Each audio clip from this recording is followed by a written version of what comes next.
प्यारे बच्चों, सुप्रभात। गणित की ऑनलाइन कक्षा में आप सभी लोगों का पुनः बहुत बहुत स्वागत है। पिछले टर्म पर हम लोग दीर्घवृत्त के बारे में पढ़े थे। दीर्घवृत्त क्या होता है, दीर्घवृत्त का मानक समीकरण क्या है, दीर्घवृत्त से संबंधित जो विभिन्न प्रकार के टर्म हैं जैसे दीर्घ अक्ष, लघु अक्ष, नाभि, केंद्र, नाभिलंब आदि, इन सब के बारे में पढ़े थे। आज हम लोग उसी से संबंधित कुछ प्रश्नों को हल करेंगे। ठीक, तो जैसा कि पहले ही बताया जा चुका है कि दीर्घवृत्त का जो मानक समीकरण था ये था X square upon A square plus Y square upon B square. ये कब था? जबकि यह फार्मूला तभी था जबकि नाभि कहाँ हो? एक्स अक्ष पर स्थित हो। ठीक, तो यदि नाभि एक्स अक्ष पर स्थित हो तो इसी फार्मूले का हम प्रयोग करेंगे। तो सबसे पहले हम देख लेते हैं कि जो दीर्घवृत्त का समीकरण दिया हुआ है उसको हम मानक रूप में बना लेंगे। मानक रूप में बनाने के बाद ठीक, यदि इस तरह के आ रहा है या ये कहीं न कहीं नाभि दिया हुआ है कि नाभि कहाँ है? एक्स अक्ष पर स्थित है। एक्स अक्ष पर स्थित का मतलब कि उसका वाई कोऑर्डिनेट क्या है? 0 है। यदि उसका वाई कोऑर्डिनेट 0 है तो हम समीकरण दीर्घवृत्त का मानना भी होगा तो हम किस प्रकार से मानेंगे? इसको इस प्रकार से मानेंगे। ठीक, दूसरा समीकरण था कि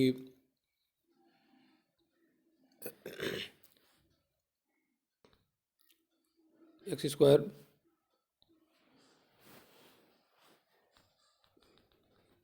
था एक्स स्क्वायर अपान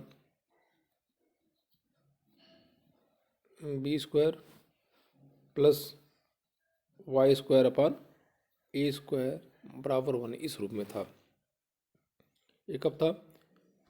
ये था जब कि ये समीकरण क्या था? X square upon B square plus Y square upon A square equal to 1 था। ये कब था? कि जब नाभि कहाँ हो? वाई अक्ष पर स्थित हो। वाई अक्ष पर मतलब नाभि के जो निर्देशांक दिया हुआ है यदि उसका एक्स निर्देशांक 0 है तो हम कहेंगे नाभि वाई स्थित। तो यदि नाभि वाई अक्ष पर स्थित है तो इस फार्मूले का हम प्रयोग करेंगे। एक पुनः देखा जाए, जो पहले बताया जा चुका था उसमें बताया गया था कि दीर्घ अक्ष की लंबाई क्या होती है? 2a। लघु अक्ष की लंबाई 2b बताया गया था।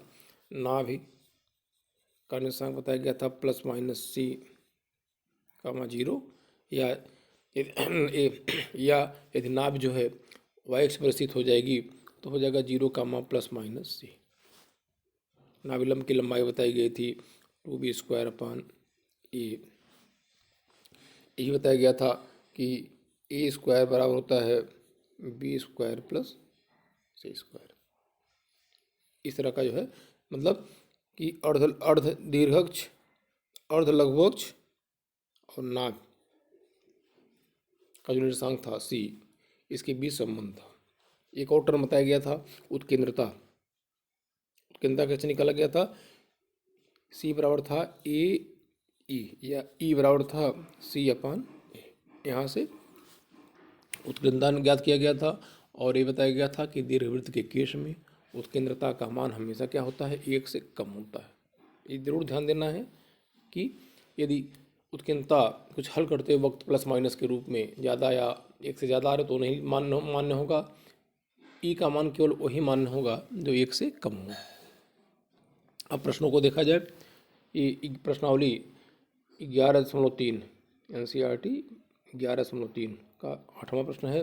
कारा जो दीर्घवृत्त दिया हुआ है यहाँ पे, दीर्घवृत्त में क्या क्या निकलना है? नाभि, शीर्ष, दीर्घअक्ष, लघु अक्ष की लंबाई, जीवा की लंबाई, ये सब ज्ञात करना है।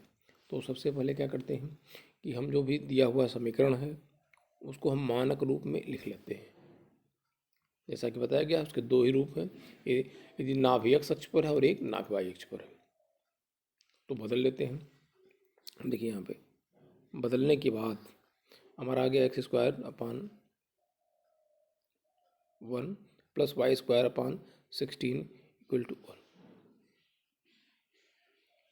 ठीक, अब यहाँ पे देखिए इसकी तुलना हम किससे करेंगे, इसकी तुलना हम इससे कर देंगे, X square upon B square plus Y square upon A square.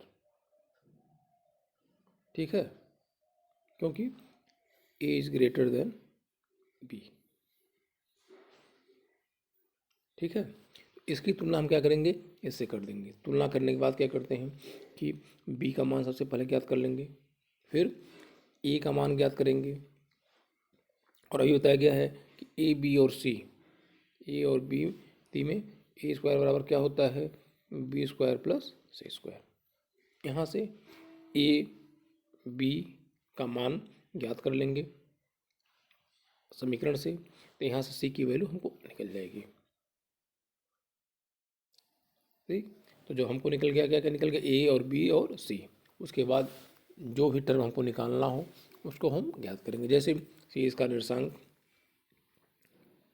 ठीक, अब इस समीकरण से देखने से ये लग रहा है कि इस जो समीकरण दिया हुआ है इसमें नाभि कहाँ है, वाई अक्ष पर स्थित है। जब वाई अक्ष पर स्थित होगा तो शीर्ष का निर्देशांक हो जाएगा 0, प्लस माइनस ए, 0, प्लस माइनस ए।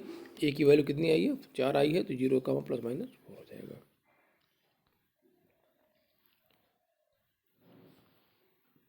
फिर है दीर्घ अक्ष की लंबाई। देखिए दीर्घ अक्ष की लंबाई किसके बराबर होती है, 2a, 8 हो जाएगा। लघु अक्ष की लंबाई होगी 2b। उत्केंद्रता ई बराबर क्या होता है, सी अपान ए। सी की वैल्यू आई है √15/4। तो यहाँ से हम यहाँ देखिए हल करेंगे तो ई की जो वैल्यू है वह ई से क्या होगी, ई की वैल्यू 1 से कम हो। नाभिलंब की लंबाई 2b² होती है, तो सबकी वैल्यू निकाल लेंगे। तो इस तरह से यदि कोई समीकरण दिया हुआ है तो सबसे पहले उसको हम मानक रूप में बदलेंगे। मानक रूप में बदलते वक्त ये जरूर ध्यान देंगे कि उसकी नाभि एक्स अक्ष पर है कि वाई अक्ष पर है। ठीक, उसी हिसाब से हम वैल्यू निकालेंगे। अब अगला जो प्रश्न है उसी प्रश्नावली 11.3 का 10वां है। कारा दीर्घवृत्त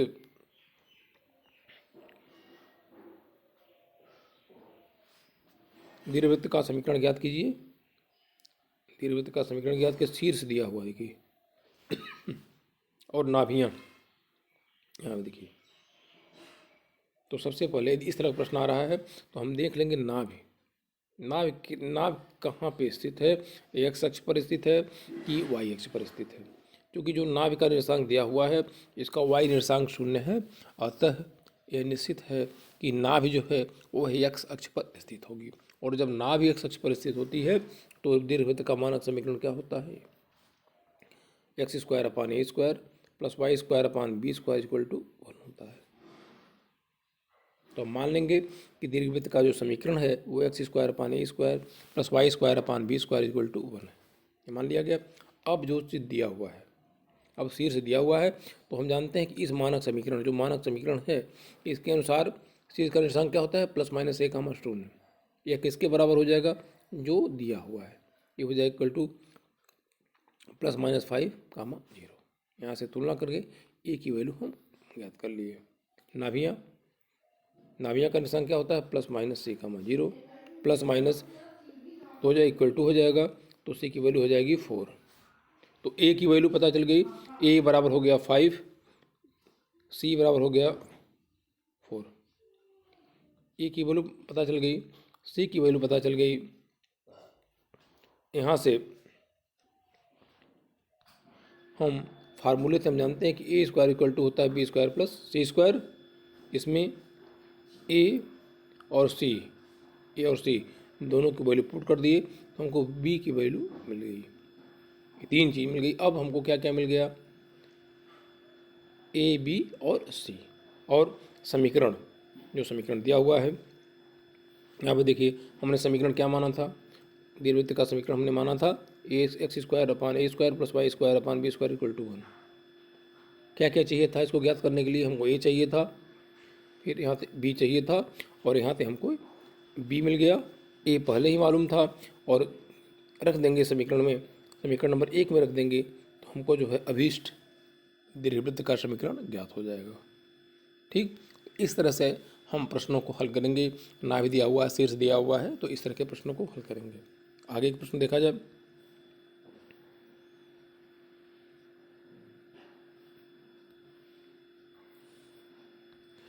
ये 14वां प्रश्न है। कह रहा दीर्घवृत्त का समीकरण ज्ञात कीजिए।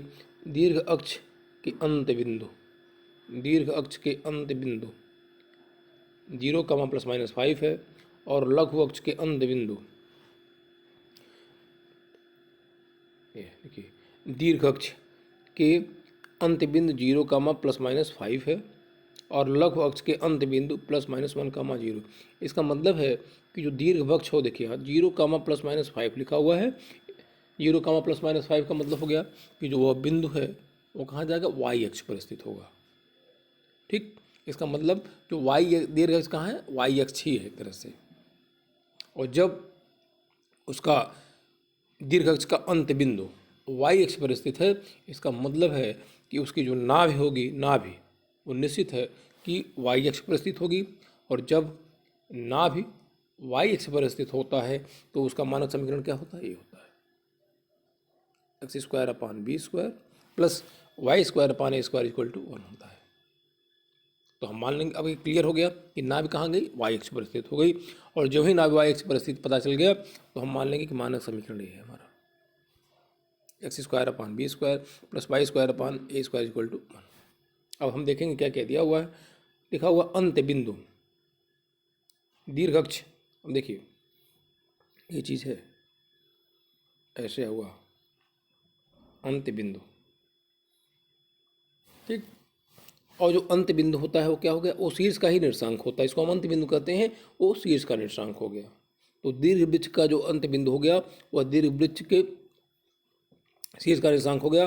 और हम जानते हैं कि यदि वाई अक्ष पर स्थित दीर्घ वृत्त है उसका नाभि वाई अक्ष पर स्थित है तो उसका शीर्ष का निर्देशांक या अंत बिंदु का निर्देशांक इसके बराबर होता है।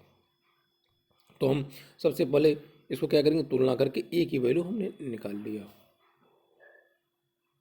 ठीक, और कह रहा है कि लघु अक्ष का अंत बिंदु, तो इस स्थिति में ऐसे ऐसे लिखा हुआ है, ये दीर्घ अक्ष है, यदि वाई अक्ष ये दीर्घ अक्ष है तो ये हो जाएगा लघु अक्ष। और लघु अक्ष के अंत बिंदु क्या दिया हुआ है? लिखा हुआ है +-b, 0, मतलब +-b, 0 मतलब b, 0 और -b, 0, ये हो गया। यहाँ से तुलना करके हम b की वैल्यू ज्ञात कर लेंगे। इस प्रकार दिए हुए प्रश्न से मुझे क्या क्या मिल गया? ए की वैल्यू पता चल गई, बी की वैल्यू पता चल गई, और जो हम समीकरण माने हैं इसी में ए और बी की वैल्यू हम पुट कर देंगे तो दीर्घवृत्त का समीकरण निकल जाएगा।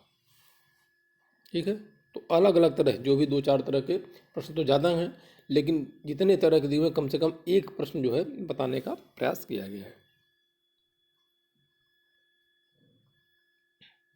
अब एक प्रश्न और है उसी संबंधित 14वां, देखिए सॉरी 19वां है, ये भी प्रश्नावली 11.3 का 19वां है। कारा केंद्र 0, 0 पर दीर्घ अक्ष क्या लिखा हुआ? देखिए कन्फर्म लिखा हुआ है कि दीर्घ अक्ष वाई अक्ष है। केंद्र कहाँ है? 0, 0। दीर्घ अक्ष क्या है? वाई अक्ष पर, और बिंदुओं 3, 2 और 1, 6 से जाता है। उस दीर्घवृत्त का क्या करना? हमको समीकरण ज्ञात करना है।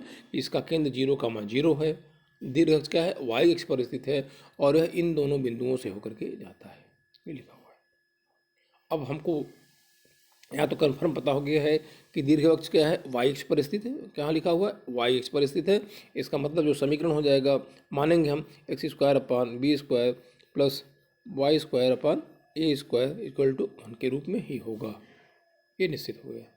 ठीक, तो यहाँ लिखा भी गया है, इसे लिखा हुआ है, तो हम मान लेंगे कि दीर्घवृत्त का समीकरण ये है x²/b² प्लस y²/a² = 1।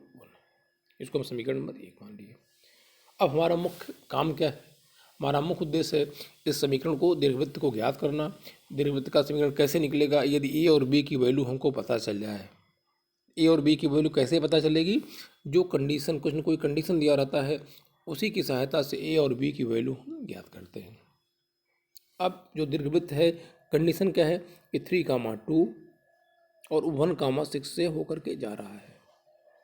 तो हम मान लिए कि दीर्घवृत्त का समीकरण ये है। अब दीर्घवृत्त, जैसा कि पहले भी बताया गया है कि दीर्घवृत्त एक, मतलब यह जो समीकरण माना गया है कहाँ से जाता है? 3, 2 से होकर जाता है। इसका मतलब कि यह जो बिंदु है 3, 2 इस समीकरण को क्या करेगा? संतुष्ट करेगा। ठीक, पहले ही बताया गया है। संतुष्ट करने का मतलब क्या होगा कि एक्स की जगह क्या रख देंगे? एक्स निर्देशांक रख देंगे और वाई की जगह पे वाई निर्देशांक रख देंगे।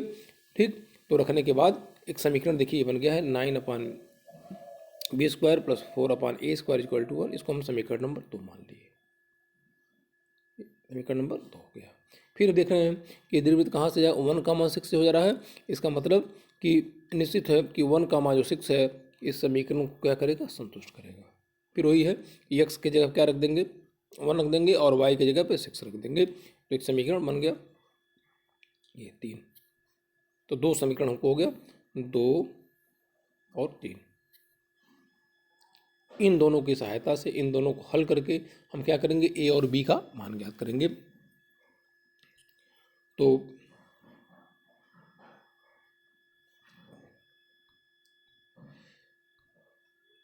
अब देखिए यहाँ पे एक समीकरण 2 था और समीकरण नंबर 3 हल करना है।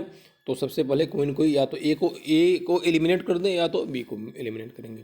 तो यह लिखा हुआ है समीकरण 2 समीकरण 2 -9 × 3, मतलब 3 में 9 का गुणा कर दिया गया है। 3 में क्या किया गया? समीकरण नंबर 3 में 9 का गुणा करके और 2 से हम घटा देंगे। तो 2 को दूसरी तरफ लिख लिया गया है। देखिए लिख लिया गया है। 3 में क्या किया? 9 से गुणा कर दिया गया है। तो 9 का गुणा कर देंगे तो 9/b²। 36 में गुणा करेंगे ये हो जाएगा, घटाएंगे, चिन्ह बदल गया है। बताने के बाद, यहाँ हल करने के बाद a² का मान आ गया है 40, a² का मान आ गया है 40। अब a² का मान किसी भी समीकरण में हम रख देंगे तो वहाँ से b² का मान आ गया 10। कहते हैं हाँ, a² का मान समीकरण 1 में रखने पर, जब a² का मान समीकरण 1 में रख देंगे तो b² का मान आ गया 10। अब हमको सीधे b² का मान पता चल गया है, a² का मान पता चल गया है। हम दोनों को जो हम यहाँ पे माने थे